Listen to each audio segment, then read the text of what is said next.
meil on siin Õhtsu Nulmet. Meiega on täna Mikael Jakimov, mina Manfred Kalmsten, tema on Lüüli Suuk. Ja me hakkame rääkima Mikael Jakimovist ja temaga seondudest asjadest. Esimene küsimus, traditsiooniline. Kuidas jõudsid raamatuni, kuidas sai sinust lugeja enne kui sinust sai kirjanik? See on hea küsimus. Meil oli niimoodi, et kodus oli alati hullult, meil on isa on ilgelt palju raamatuid nagu. Kui ma praegu vanemate juures käin, siis ma ei saa oma toas nagu väga olla. Seal on lihtsalt raamatuid täis nagu. Siis mu venna on sama venna, tuba on ka raamatud nagu full täis. Ja siis kui me väiksed olime, siis nagu igaks sünnipäevaks ja jõuludeks kingiti meile raamatuid. Ja me siis lugesime neid kogu aeg. Siis... Kuidas sa nagu lugema hakkasid, et kas sind sunniti või sa ise võtsid nagu raamatu kätte? Ise pigem, sest meil alguses arvutit ei olnud nagu. Ja siis ei olnud nagu midagi teha. Ja siis ikka loed raamatuid. Ja siis mulle endale meeldis hullult palju... siis mulle endale meeldis hullult palju lugeda muinasjutte. Ja siis nagu nendest kasvas välja, nendest kasvas ka nagu selline fantaasia huvi vastu. Ja jõudsid selle muinasjutte kaudu ulmeni? Põhimõtteliselt küll, sellepärast mulle meeldib fantaasiakirjandus rohkem kui science fiction, sellepärast, et... No räägime sellest. Ma ei rutta jõuad. No ma ei saa küsimata jätta, et suur lugeja nagu sa olid, eks ole, kuidas sa koostöö kirjandusega suhtud olid?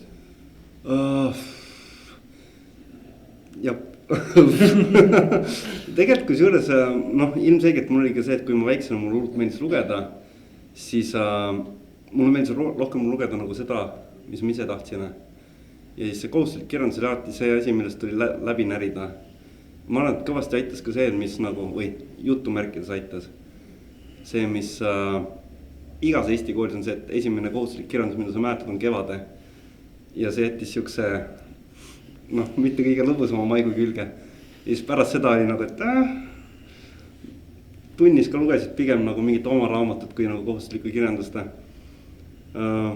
Aga hiljem mingil hetkel nagu siis, kui see mingi gümnaasiumi ajal ja natuke enne, kui see läks mingi siukse 20. sajandi klassika peale, Hemingwayd ja asjad, siis nagu see lugemine meeldis mulle rohkem.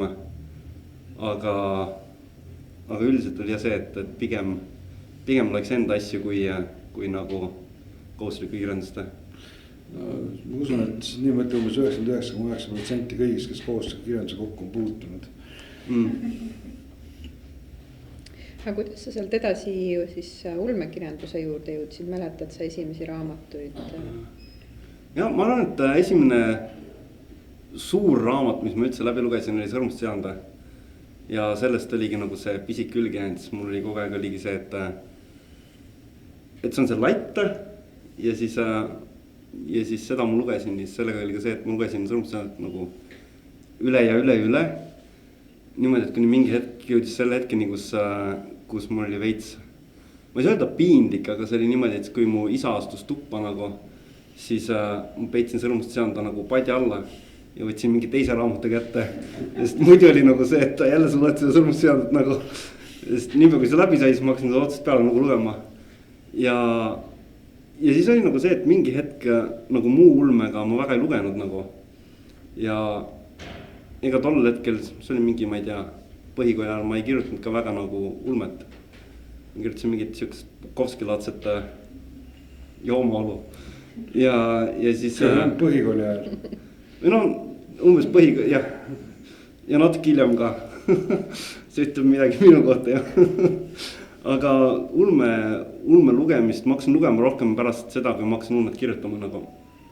Aga millal sul esimesed nagu sellised kirjaproovid tekkisid, et kui vana põhikooli ajal? Ei, kui suures need tekkisid juba mingi algkooli ajal, sest kuna mulle meeldis muinasjutte lugeda, siis ma kirjutasin ise muinasjuttega hästi palju. Ja need olid tavaliselt siuke populaarsete muinasjuttude mingid oma variandid nagu. Ja hiljem, kui ma läksin folkloristikat õppima, sain teada, et niimoodi see lugude, nagu folklugude vestmine käibki nagu. Ja mul on ikka veel kodus on mingid märkmikuid ja mingid raamat, nagu vanemate juures on raamatud nagu, kus ma kirjutasin nagu väiksena muinasjutte. Need olid ka osad olid ka, kus ma olin mingi 7-8 aastane äkki või. Aga näitasid sa ka neid kellegile või hoidsid kuskil sahtlis? No mitte sahtel riiuli peal, aga otseselt ei näidanud küll. Aga vanemad vast lugesid mingeid ja aga mingid tagasiside, mida sulle esimene tuli kirjatükkidel üldse? see oli vist koolis, kuna mingi kirjandustunnis esimest korda õpetaja mingi andis tagasisidet. Nüüd erialalt oled sa, nagu sa enne mainisid ka, et sa läksid õppima, eks ju, folkloristikat, et nüüd sa oled erialalt, et sa rahvaluule, sa oled teadlane, eks ju, ja et sa oled, et kuidas sa sinna teele sattusid, kas seesama muinasjuttude nende nagu mõju või oli sul mingeid teisi eeskujusid? Kusjuures see oli suht, kuidas öelda, juhuslikult, seepärast, et siis kui ma tahtsin alati nagu kirjandust õppida ja siis ma läksin Tartu Ülikoolis, ma läksingi bakalaureuse, läksin kirjandus- ja kultuuriteaduste peale.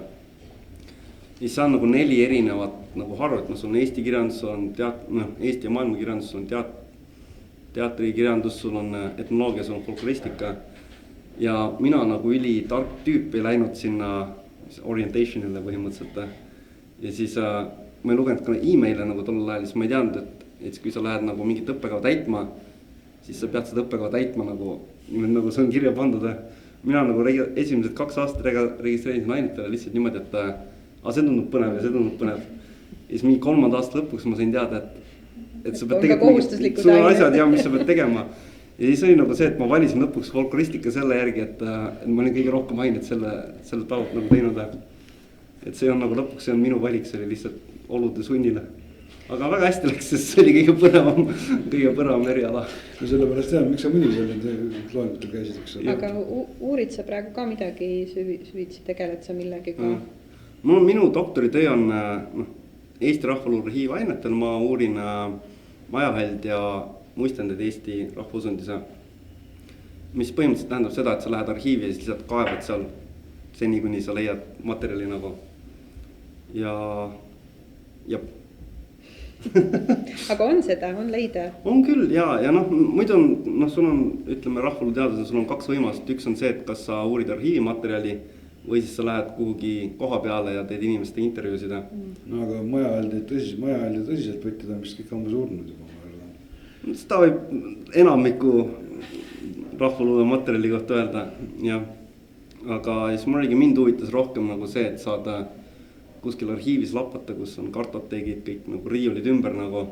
Et see oli minu jaoks põnevam, kui inimestega rääkida. See on omamoodi jah, et seesama, et kõik on ära kadunud, sest et kui me edasi mõtleme, näiteks võib-olla 100 aasta pärast on Lauri Räpp ka nagu rahvaluule. See on huvitavad arengud toimuvad, eks ju. Sa siin rääkisid pika jutu meile Sõrmust sisandast, aga mis raamatud su veel Ulme lemmikult hulgas on? Ulme, see on üks, see on natuke uuemaja oma, aga James Corey ja Expanse, mis kõik mingi 9,5 tellist. Et see on tõenäoliselt nagu nii-öelda sci-fi mõttes see on mu lemmiksari. Aga fantasist, jällegi mul tavaliselt need südamelähedased, mida ma väiksem nagu lugesin. Ilmselgelt Potteri sai mingi kapsaks loetada, aga siuke mis see nime oli, Lloyd Alexanderi see 3 raamatusarja. Ja Must pada ja mis need olid? Jep, see mulle täiega meeldis. Ilmselgelt nimesid ei oska nagu, ei hakka hääldama, mis seal need versi keeles on. Ja tõenäoliselt need ongi nagu, ilmselgelt ma olen muid asju ka lugenud nagu, aga jällegi need asjad, mis... Need, millega lapses kokku puut, need jäävad helgemalt hinge, eks ole. Jep. Mina puutusin selle 3 kuninga musta paja kokku, kui ma olin vist 22 aastane või midagi.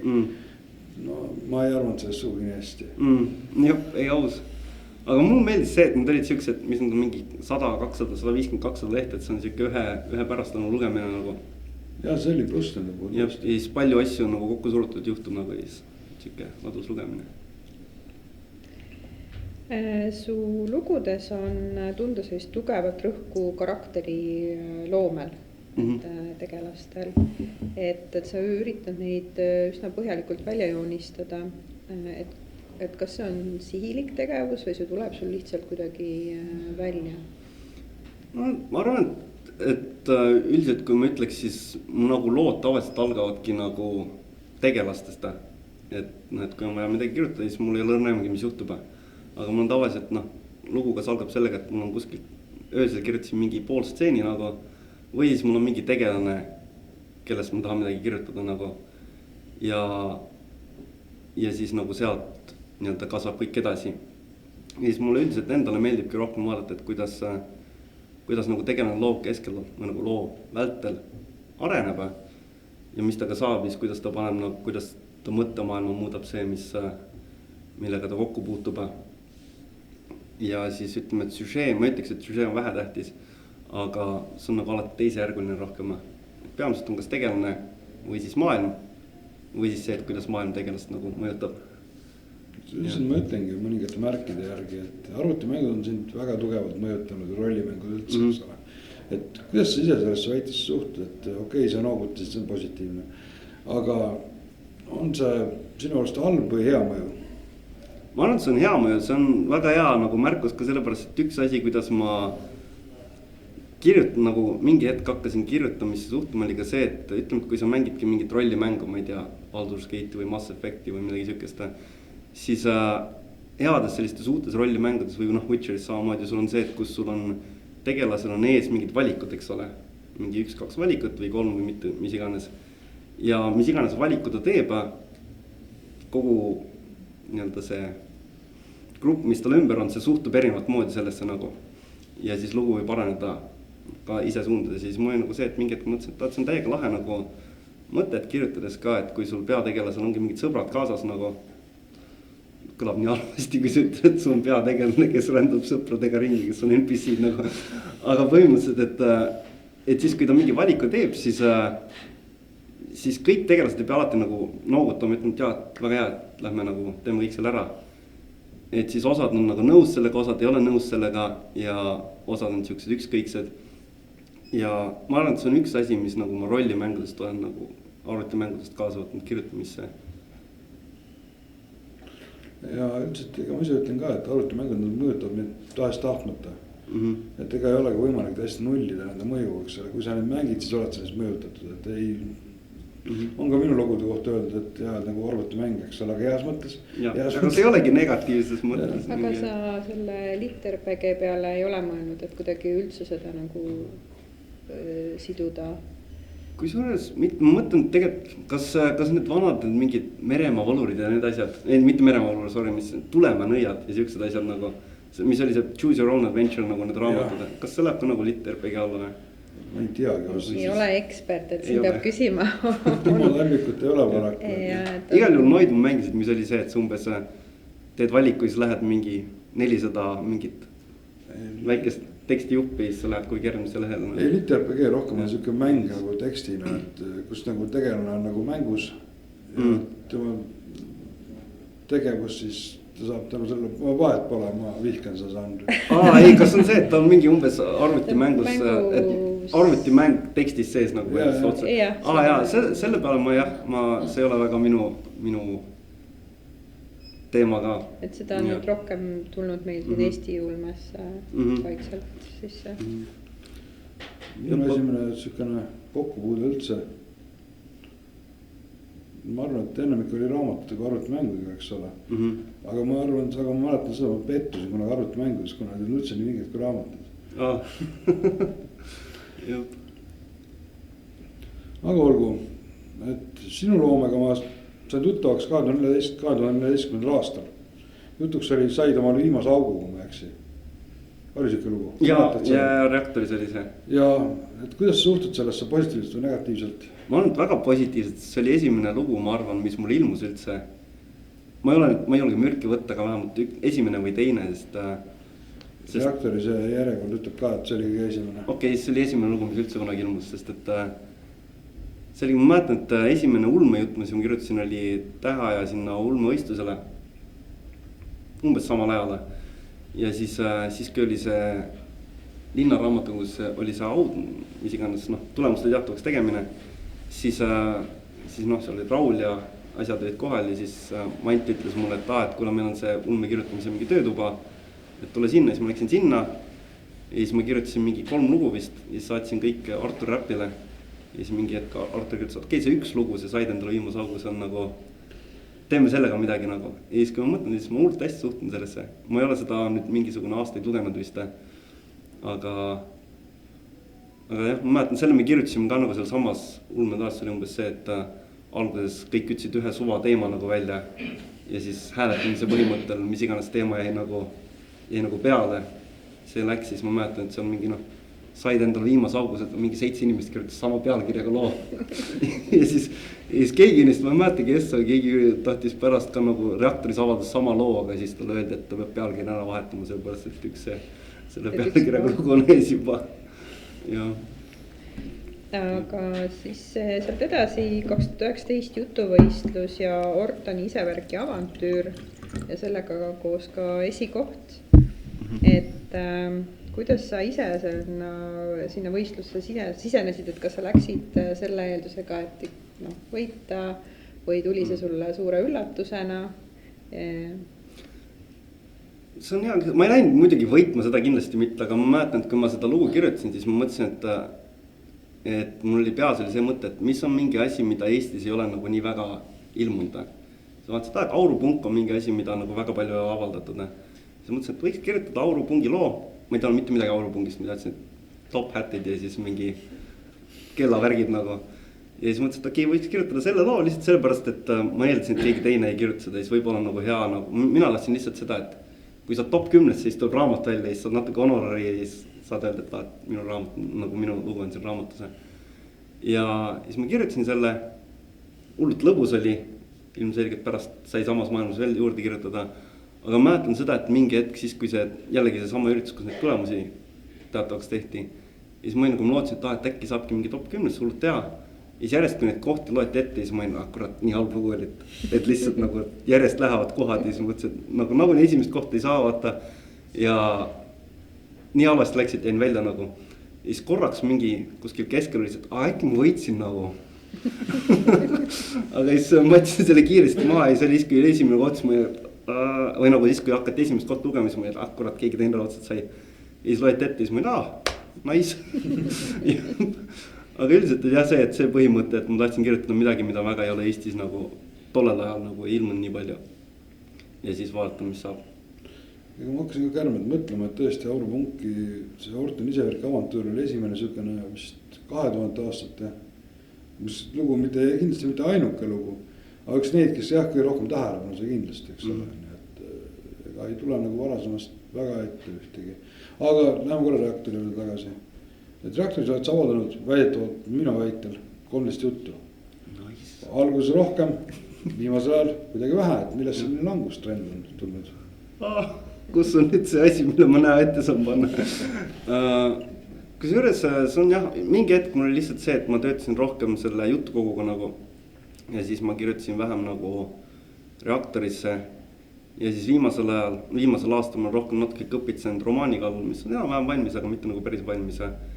Ja siis on ka erinevad, ütleme mingid antoloogiate või jutukogude mingid üleskutsed ja siis ma rohkem keskendun nendele. Aga viimasel aastal on paar juttu ikka ilmunud reaktoris. Eelmine aasta oli üks vähemalt. Üks on miinimum, iga aasta, mul on nagu siis, kui ma aasta algus on. Ära ütle seda kunagi välja, ma tegin seda, pärast seda pole suutnud reaktorisse või midagi kirjutada. Võt, aga siis ma saan, see on sweeping declaration. Et mul siis, kui ma aasta algus panen mingid eesmärk, siis ma tavaliselt nagu see, et ma tahaks kirjutada 5 juttu. Avaldada ka, aga nüüd kirjutada, avaldada 5 juttu. Ja vähemalt üks peab olema reaktoris. Ja siis loodetavasti on.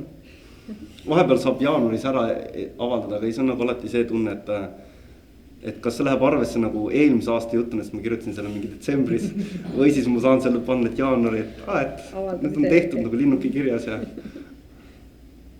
Kui me seda uuesti puudutame natuke, sa korra mainisid, et Aurupungi maailmas on sul veel lisaks sellele Ortoni isevärki avantüürile veel lugusid, et nüüd on siis see Koiduaeg sadamas ja Tüünehalu raud.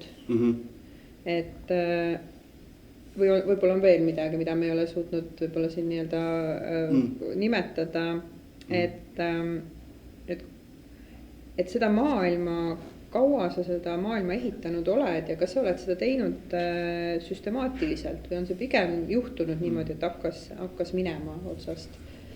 No võib-olla nagu sihuke 50-50, et mingid asjad on siuksed, mille ma nagu algas, no ütleme mingid erinevad mingid rahvad, kes seal on, eks ole, et üsna ütleme, mitte nagu täpselt, aga väga nii-öelda vabalt järgib nagu tolleaegset Euroopa nagu kaarti, eks ole.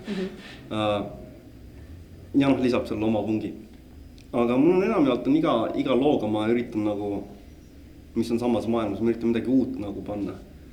Aga ei, see ongi nagu see, et noh, et ei saa nagu vastuollu minna sellega, mis on ilmunud.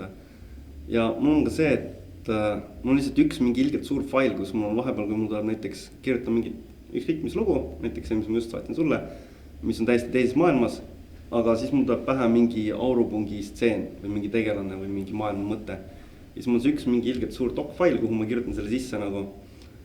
Ja see on nagu selles mõttes hea, et siis kui sul on vaja nagu, ütleme, ma kirjutan järgmist aurupungi lugu, siis ma ei pea nullist alustama, siis mul on lihtsalt mingi 10-20 lehte doc-faili, kus ma saan nagu vaadata, et mis mõtteid ma saan siit nagu noppida järgmises loos kasutada. Aga üldiselt jah, mingit siukest ütleme, et nüüd ma panen maailma paika, 6 tundi töötan ja panen mingi kõik reeglid paika, seda nagu väga ei ole. Aga on sul mingi selline, nüüd sa mainisid seda faili, aga on sellest nagu tekkimas mingi selline nagu entsüklopeedia alge või et saad sa mingi sellise asja kokku? Või on sul mingi kaart endale joonistatud, et ikkagi orienteeruda kogu selles maailmas? No joonistatud mitte, aga kirjas on küll nagu mingid mõtted, aga no nendega on ka see, et kunagi, kuna seda on üsna palju ka, jällegi mingi 10-20 lehti, siis kunagi ei tea, kas see satub ka lõpuks nagu paberile, sellepärast, et mõnikord on ka see, et mõtled, okei, et hästi palju materjali on või nagu hästi palju ideid on, et võiks neid kasutada, aga samas ei sobi näiteks sellesse juttu ja siis lõikad selle välja või siis mitte lõika, jätad järgmise loo jaoks nagu. Ja üldiselt mul see on ka erinevalt nii-öelda, kuidas öelda, mitte lahterdatud, aga näiteks üks osa ongi nagu mingi maailma mõtted, nagu mingi olustiku mõtted. Ja see on lihtsalt mingi osa, mis on nagu suva aurupungi vidinate mõtted nagu, või siis mingid tegelaste mõtted. Ja siis kui on mingi lugu, kuhu nad sobivad, siis ma kasutan neid seal nagu. Aga kokku on üks suur kaos tegelikult. Kokku on väga suur kaos ja siis ongi, et ütleme, et siis kui on vaja lugu alustada, siis on üli hea viis nagu procrastinated, et sul on lihtsalt see, et ma peaks nüüd lugu kirjutama, aga ma kõigepealt tänase õhtu ma lihtsalt loen seda suurt faili, järgmise õhtu ma valin, mida siit võiks valida, järgmise õhtu ma teen midagi muud, siis lõpuks on see, et kirjutan sulle, et kuule, et Aino, anna mulle nädal aega lisaaega, et siis ma saan jutti kirjutada lõpuks. Aga lähed sa selle maailmaga edasi, on sul plaanist veel sinna jutte? Ja mul on praegu on ka pooleli üks lugu ja siis on selles suures failis on ka veel mitu loovõrset nagu. Ja mul mingi hetk oli plaanis, tahaks kirjutada lihtsalt ühe jutukogu, mis on ainult nagu aurupungi lood, et mitte midagi muuda. Siis aurupungist rääkides, õigemini siin aurupungi maailmast, et siin kriitika on kobisenud mitte küll sinu kohta, aga teise loo kohta, et miks selline anglofoonne aurupunk, et miks mitte see kugri-mugri aurupunk? Ma arvan, et see on ka tulnud sellest, et sellest esimesest loost, kuna aurupunk ja viktoriaanlik maailm käivad nagu nii-öelda käsikäes, siis see on see, kus ma kogu oma algse nagu siukse tausta info kogusin. Ja mulle näiteks meeldivad koos Dickens mulle meeldivad hästi paljud romantilise ajast inglise poeedid. Ja siis see on see, kust ma nagu oma algset nii-öelda inspiratsiooni ammutasin. Ja siis täiegi nagu see nii-öelda algus oligi sellega. Kusjuures tolles suures failis mul on ka mingid muude rahvast või mingid mõtteid nagu. Aga nendega on jälle see, et ei ole nagu, tuleb leida õige lugu ja õige koht, kuhu need nagu lisada. Aga ugri-mugri ja see on hea mõte nagu, et Eesti aurupunk nagu. No miks mitte, see mõttes, et kunagi keegi joonistas Tallinnas aurulaevasi, küll tirisaabrid rohkem, mitte õhus lendada aurulaevasega, aga miks mitte Tallinna kohal väike õhulahing maha pidada või Revali kohal täpsemalt. Aga jõuame 2023. aastasse, kogumiks sellest oli varjud. sinu esimene lood, viimane raamat. Jupp. Kui kerge, mõned lood sättisidki välja, ma vaatasin. Aga kui kerge seal koostamine üldse oli ja oli sul mingi visioon ka, kui sa seda koostasid? Mul oli nagu see mõte, et alguses lihtsalt, ma mäletan, et Eeva ütles mulle alguses lihtsalt, et mis on su kõige nagu tugevamad lood. Siis panen nagu need sisse. Siis ma teatin, et seal oli ka, kui ma nüüd õigesti mäletan, siis seal on 2 või 3 nagu lugu, mis ma kirjutasin ainult selle jutukogu jaoks. Aga teiste lugudega oli see, et põhimõtteliselt Eeva alguses ütles, et paneme 12 lugu nagu. Siis me panime 12, aga siis ta nagu kasvas natuke liiga suureks. Ja siis me otsusime, et võtame 4 tükki nagu välja. Ja siis lõpuks oligi see, et Eeva lihtsalt ütles, et vali need lood, mis on sinu arust kõige nagu, sinu kõige tugevamad lood. Ja siis nagu pane need. Et sihukes mingit süsteemi nagu erilist ei olnud. Mul oli nagu see mõte, et kuna see on, lood on erinevatest teemadest, eks ole, et sul on linnafantaasiat, sul on nagu sihukest märuli sci-fi'd, sul on aurupunki ja siis sul on ka sihukest tavalisemat fantaasiat. Ja siis meil nagu see mõte, et kui on 8 lugu, siis igast nagu sellest nii-öelda alamžanrist võiks olla 2. Ja siis mul oligi see nagu see, et lõpuks see valik jäigi sellele järgi, et ma valisin nagu igast sellest alamžanrist 2 lugu. Ja siis need ma jätsin nagu sinna jutukogusse. Ma pean tunnistama, et ma lugesin esimese ja teise loo puhul, ma ei saanud aru, millal toimus, ma sain ühel hetkel aru nagu, et midagi nagu ei klapi enam. Siis ma sain, ma olin juba järgmise loo juures. Ma ei pannud kuidagi sujuvalt. Ja siis ma korraks ka, aga miks need nagu tegelast, mingi teised on juba nüüd, et kus see nagu, miks nii? Et siis ma keerasin tagasi ja hakkasin otsustama, aga kuidagi nagu see läks väga, väga sujuvalt üle minu jaoks. Või jutist lugesin ja. Aga kui sa loomingust rääkida, siis sellest oli varjud, selle avab Kosmos on aru. Mille nimi on sellest oli varjud. Aga sa ikkagi nagu isegi ütled rohkem armastab fantasy žanri, et kas see on mingit ikka see muinasjuttudest ja kõige sellest, mis lapsepõlves? Tõenäoliselt, ma ei teagi, kuidas nagu see, kuhu nagu sõrme sinna peale panna nagu. Aga mul on nagu see, et kui ma kirjutan, siis mulle meeldib nagu eriti siis kui ma alustasin kirjutamist ja praegu ka mulle meeldib kirjutada lugusid erinevatest alamžanridest nagu. Ja mul on ka tavaliselt see, et kui ma ühe jutu saan valmis, ütleme, kas on aurupunk või linnafantaasia või sci-fi või midagi muud, siis järgmise loo ma kirjutan mingist muust alamžanrist nagu, sest et ühelt poolt on nagu see aju on natuke väsinud võib-olla või sa liiga kaua nagu ühes selles refresh nii-öelda. Ja refresh, et sul on nagu saad uue pilguga nagu järgmist juttu, sest mis on täiesti teisest nagu alamžanrist. Kosmos sulle võõraks ei jää? Loodetavasti mitte. Ja loodetavasti mitte. Kuidas sa tagasisidega rahule jäid, mis sellele kogumikule osaks sai ja oli ka midagi sellist, mida sa said kõrva taha panna või arvestada? Mul kui suures tagasisidega on see, et mulle väga, ma ei pööra selle väga palju tähelepanu. Muidugi tore, kui nagu öeldakse, et mulle tore oli, siis mul on hea meel nagu, et mul endal on nagu see, et kui lugejal on vähemalt üks asi, mis tal loos meeldis või mille ta kaasa võtab sealt, siis on nagu minu töö tehtud. Ilmselgelt vahepeal on baasis ka kuskil täiega jamps, nagu mulle ei meeldis. Aga see on nagu täiesti nagu maitse on lugeja maitses. Asi on lugeja maitses. Aga mõnikord, kui suures osa tagasisidega, mul on enamjaolt, ma olen toimetajatelt saanud hästi head tagasisid selles mõttes, et näiteks kuidas mingi lauset struktureerida, mis nagu, millised grammatilised, ütleme, struktuurid töötavad, mis mitte nagu ja siis nagu see on see, et kus et kui on mingi viga, mis on järjest käib nagu läbi loo, siis ma tean, et ma selle nagu õpin ära ja muudan ära nagu järgnevat enam ei kasuta. Kui sa selle kohta ütleks, et tegelikult kirjutad väga huvitavat, aga teinekord sa lähed kuidagi väga lappama. Et mõni lause tuleb kuidagi ette, nii seda lauset küll ei kirjutata, et sõnum sellises järjekorras küll ei pane. Et eksperimenteerimine on sul nagu veres, ma saan aru, et mitte ainult ulme, vaid et proovime ka tekstiga vähe huvitavalt ümber käia. Kui suures see oli ka siis, kui Kati Metsots toimetas seda jutukogu, eks ole, siis oli ka see, et vahepeal lihtsalt kirjutas mulle ääre peale, kirjutas nagu kommentaar, et see mingi kujund või see sõnast, see on sinu jaoks liiga nagu siuke lihtne, vaata, või lihtsalt liiga lihtne lahendus, et sa oskad midagi paremat teha nagu. Ja siis need on need kohad, kus ma üritan midagi paremat teha. Aga ma mäletan, et on reaalselt kommentaarid, kus ta kirjutas, et see on natuke liiga lihtne. et või sa oskad paremini nagu, jah. jah, sest et see Kübeke elutervet vihkamist seal olev jutule tuli ka tegelikult ju tagasisidet ja tähelepanu, et kas sa seda ka eraldi jälgisid, siin oli blogides oli, seda kogumikku päris palju arvustati. No mul see oli üldiselt, minu arust see oli nii vinge kogumik nagu lihtsalt, et siis mul oli hea meel seal enda juttu ka näha.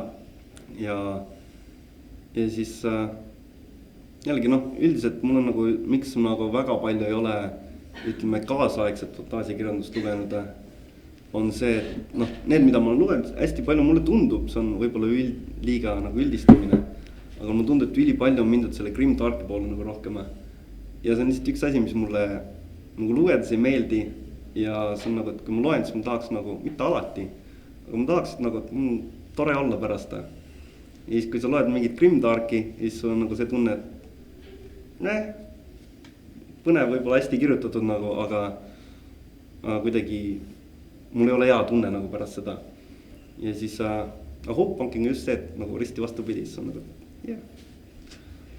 Aga mida sa üldse laiemalt kriitikast Eesti kontekstis arvad? Kas seda antakse hästi või nüüd just ka kuna sa ikkagi oled ka tegelikult ju õppinud erinevaid ülikoolis õpetatakse neid asjad, kuidas sa näed Eestis meie kriitikat?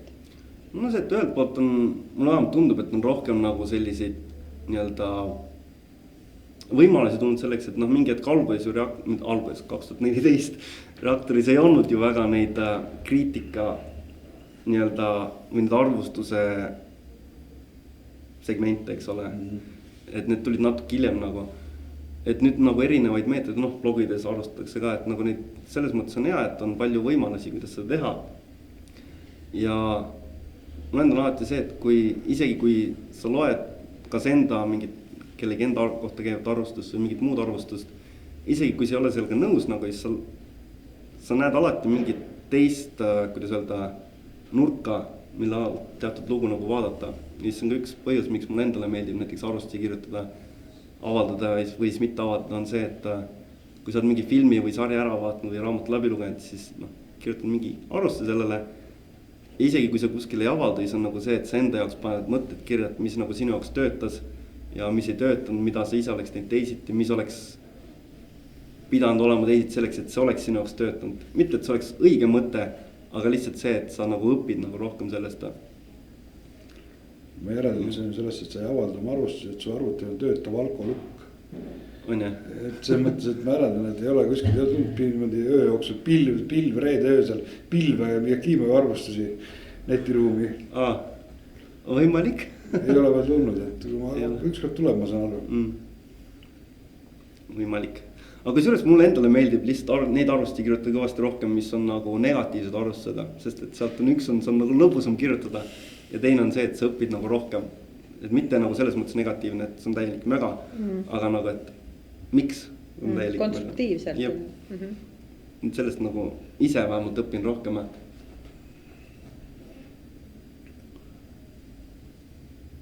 Et kui me sealt edasi liigume nüüd ulmekirjanduse juurde üleüldse, et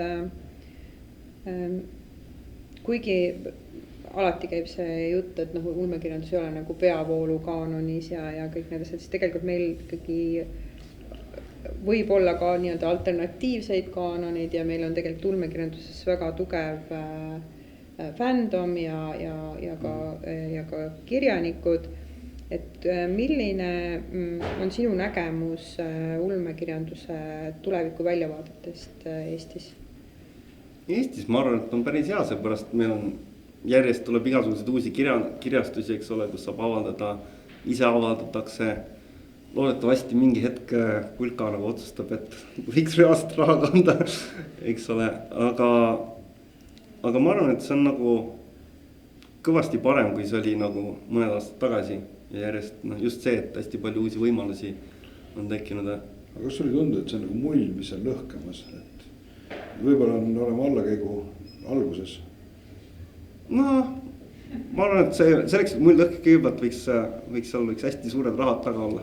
Et kõik avaldavad hästi palju ja kõik saavad hästi rikkaks ja siis võib see mull tekkida. Vot see on nagu. Et kui on vaene, siis no. Siis ei ole midagi. Kõik on nii vaene edasi ja. Kas on natuke vaesem või on. Kirjutate ulmet, eks ole, et lugejaid nagu nii ei ole. Ega tegelikult meil ikkagi lugejaid õnneks on, see on nagu selles mõttes väga hea, et võib-olla vahel isegi tundub, et kirjutajaid on palju, et kas jagub nii palju lugejaid, aga ikkagi paistab sellega, et jagub. Faktum on just see, et kui sa kirjutad, siis tegelikult lugemine jääb natuke vaeslapse ossa tegelikult. Kuidas sinul on? See on ka samas, ma arvan, et sellega on üsna sarnane nii-öelda suhe nagu kirjutamisega, et sa lihtsalt pead nagu aega selle jaoks tegema. Ja siis selleks paremini kirjutada, sa pead lihtsalt paratamatult rohkem lugema ka nagu. Ja eeldatavasti mul endal on see, et ma üritan lugeda nagu erinevatest žanrist, mitte ainult nagu ulmet. Ma arvan, et viimastel aastatel minu ulmelugemus on see on vahes lapse rolli jäänud. Et ma rohkem loen nagu teistest žanrist, aga igalt poolt on nagu midagi õppida. Aga üldiselt ma olen nõus sellega, et see on nagu asi, mis sa pead või tegevus, millega sa pead nagu rohkem vaeva nägema, et nii-öelda teadvustama endale, et ma pean rohkem lugema ja siis lihtsalt loed rohkem. Aga on see pigem praegu sul rohkem väliskirjandus või loed sa eesti kirjandust? Loed sa ainult eesti keeles või loed sa ka mingis teises keeles? Ma ütleks, et 90% ajast ma loen inglise keeles, aga ilmselgelt nagu mingi hetk on ka see, et ütleme niimoodi, et kui ma loen mingit, ulmekirjandust, ütleme, praegu loen Kuunanit, seepärast Sulbi tahab Kuunani lugu, eks ole. Aga ma eelistan lugeda originaalis nagu. Aga mingi hetk mul oligi see, et kuna ma lugesin hästi palju seda asja nagu inglise keeles, siis ma lihtsalt teadvustasin endale seda, et ma loen rohkem eesti keeles, sellepärast, et kui ma kirjutan eesti keeles, siis nagu sealt on vaja rohkem õppida nagu stiili ja kõiki asju. Ja kuigi ütleme, et ongi nagu see, et ma eelistaks lugeda lugu inglise keeles, kus on nagu originaalselt kirjutatud, aga ma lihtsalt valin nagu eestikeelse variandi selleks, et nagu vaadata, kuidas see on lahendatud. Aga oled sa ka nii proovinud, et sa oled inglise keeles mingit raamat lugenud ja siis võtad ette eesti keeles? Jaa, seda on ka.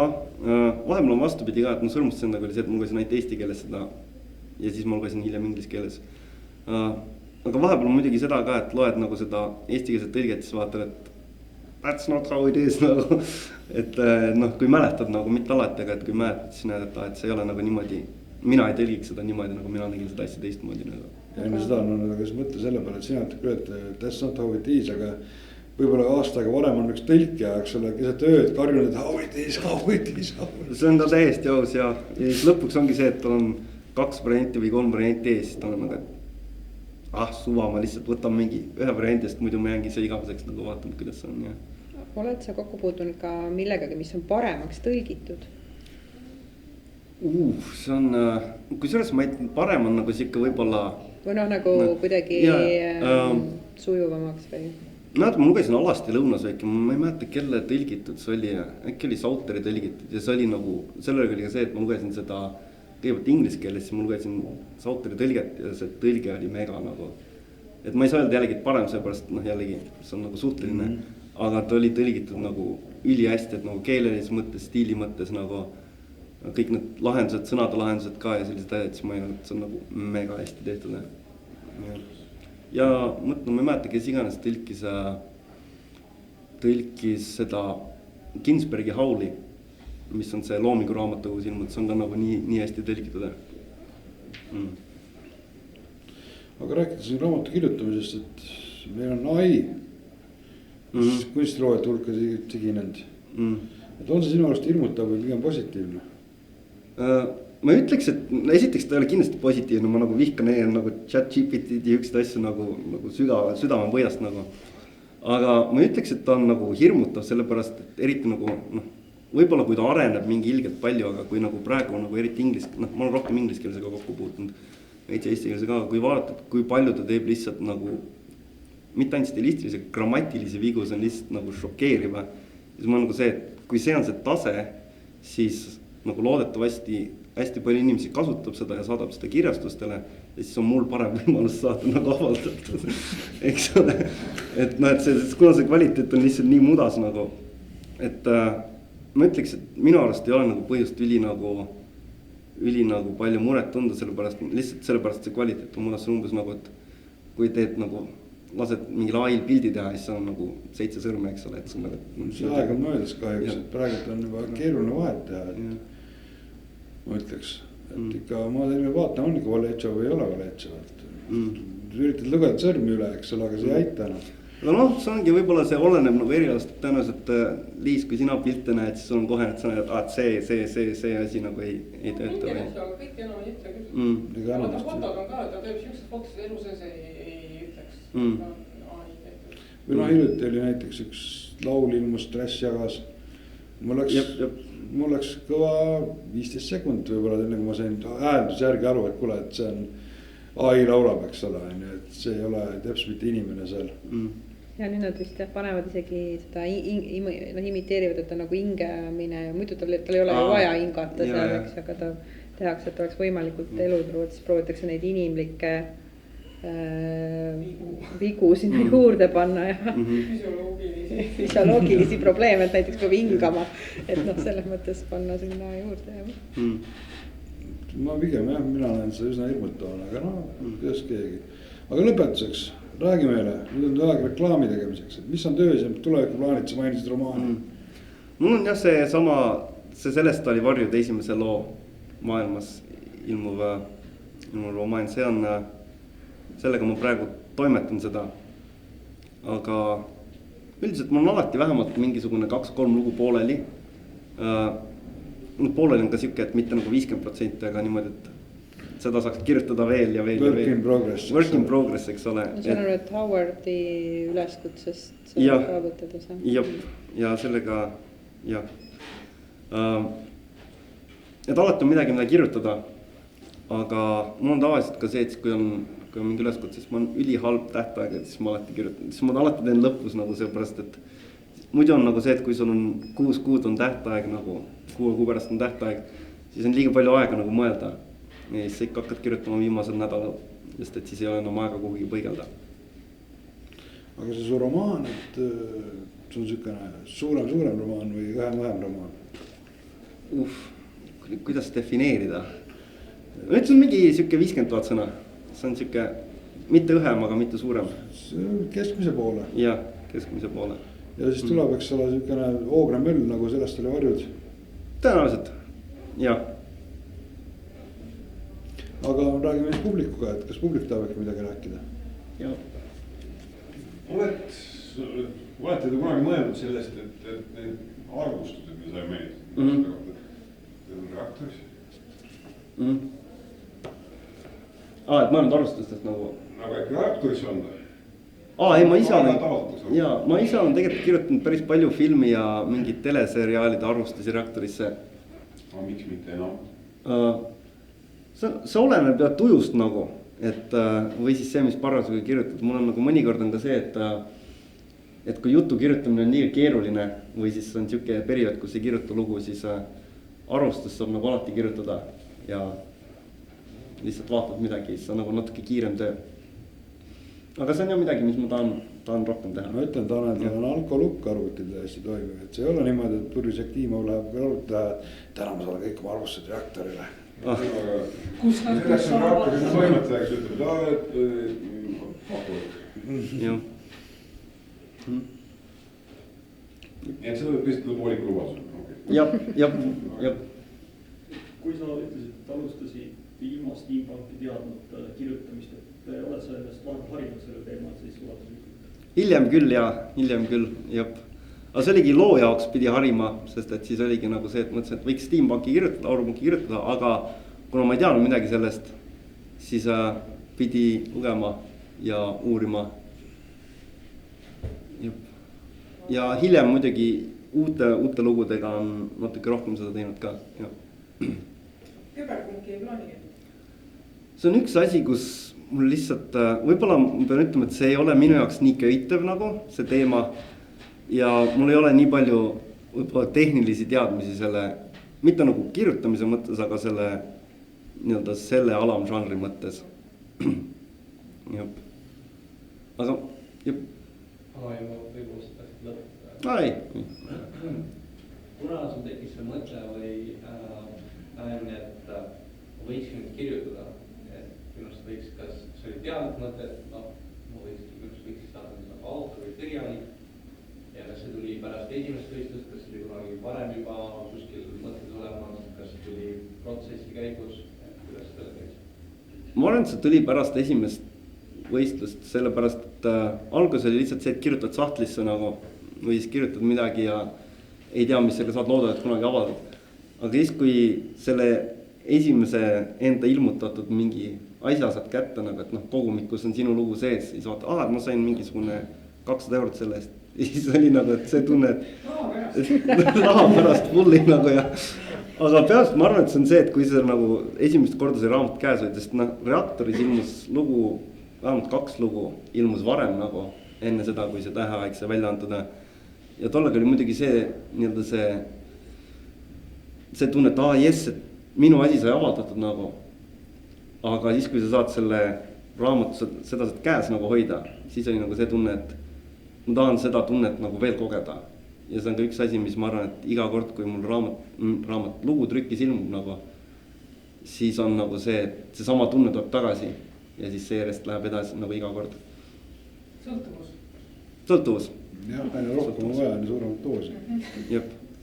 Ma tahtsin küsida, et praegult on see tendents, et enamus need ulmekirjanikud on kriminulli hakanud kirjutama, kas sul ei ole ka see libetee tulemas? Ma ühe kriminulli kirjutasin, kui see oli see Sulbile, siis kui oli see Veenuse teine kogumik.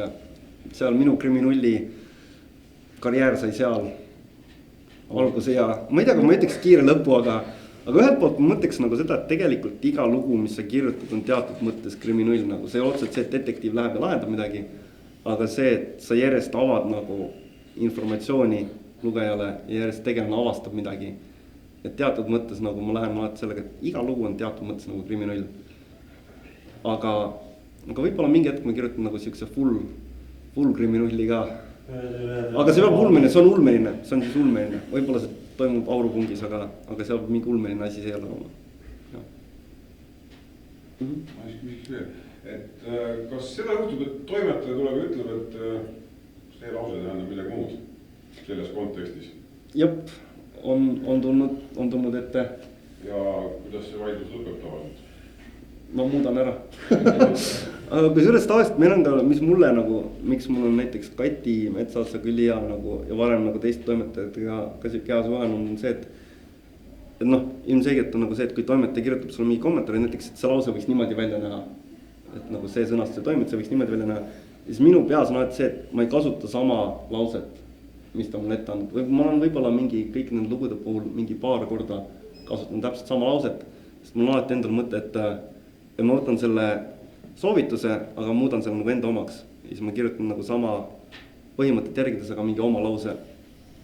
Aga üldiselt on jah, et toimetaja võidab, sellepärast, et ma tahaks, et nagu ilmub. Aga kuidas see kõige esimene kogemus toimetajaga, kuidas sa seda, kas sa mäletad seda, oli see kuidagi ehmatav esimese hooga või teistsugune või? Ei olnud kusjuures ehmatav, sellepärast ma arvan, et esimene oli ka Artur Räpiga, kes oli tollel ajal oli Reaktori peatoimetaja ja siis oligi, et ta saatis mulle 3 lugu tagasi ja siis ütles, et see üks lugu, töötame sellega nagu edasi.